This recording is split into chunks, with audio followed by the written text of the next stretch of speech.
Նիկոլ Փաշինյանը եւ իր թիմը ուղիղ մեզ ասում է. եթե ես աշխարհի ամենաազդեցիկ հայերից մեկի նկատմամբ ուղղակի եկեղեցին պաշտպանելու իր հայտարարության համար կարող եմ իրականացնել նման ապօրինություն, եթե իմ կինը ամենավերջին բառերով իր սոցցանցերում կարող է անդրադառնալ սրբազաններին ու ամենայն հայոց վեհափառին, դուք պատկերացնում եք ձեզ հետ ինչեր կկատարվի, եթե դուք համարձակվեք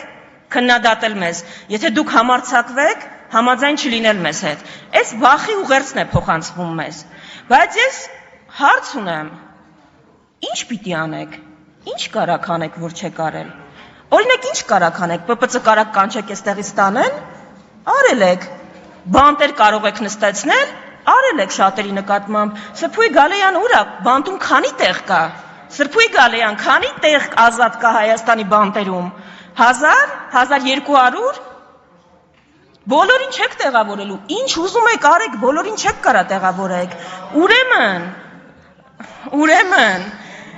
ինձ պատասխանում են, որ կտեղավորենք, էլ չեն թաքցնում, հիմա, չեք կարողանալու տեղավորել, ուրեմն ես կոչս ուղղում եմ հայ գործարարներին, արձաններ կառուցող գործարաններին, սուպերմարկետների շարքը մեծացնող գործարաններին, իմ դիմաց նստած մեծահարուստներին, վախենալու իմաստը, ուրեմն որն է, վախենալու իմաստը որն է,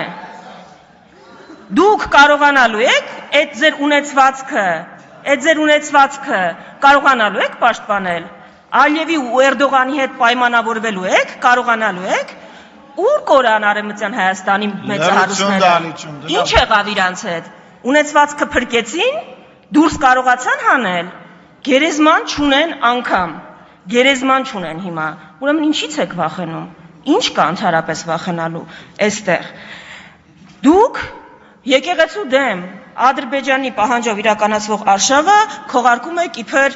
այսպես եկեղեցու կանոնները պաշտպանելու դիրքերից հանդես եկող մարդու իրականացված արշավ, մտահոգ եւ սրտացավ։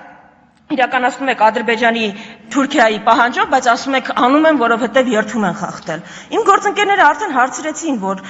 քանի երթումներ եք դուք խախտել։ Ես այլ ձևակերպ եմ հարցը, եթե կարելի է անդրադարձեք։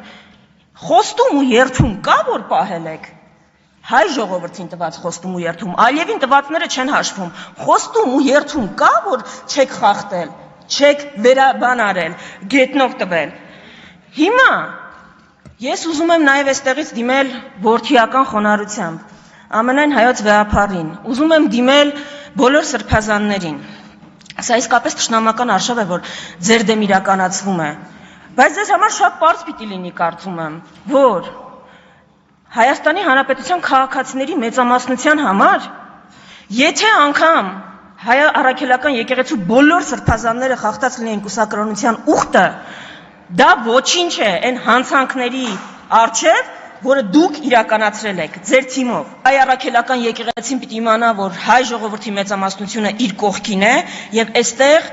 որևէ նահանջի տեղ չկա, որովհետև եթե ընդգրկեն շանտաժներին, տեղի կտան այդ շանտաժներին, ուրեմն մենք խոշոր հաշվով ավարայր ինչի համար ենք կռվել։ Եթե Հայաստանում Ադրբեջանի ու Թուրքիայի պահանջով վեհափառ պիտի փոխվի, եթե Հայաստանում Ադրբեջանի ու Թուրքիայի պահանջով սահմանադրություն պիտի փոխվի, որևէ բան ազգայնացնելուց առաջ ընդհանրապես առաջին բանը, որ պիտի ազգայնացվի, Հայաստանի կառավարությունն է։ Մինչ այդ Աստված պահապան հայ ազգին ու հայկական պետականությանը։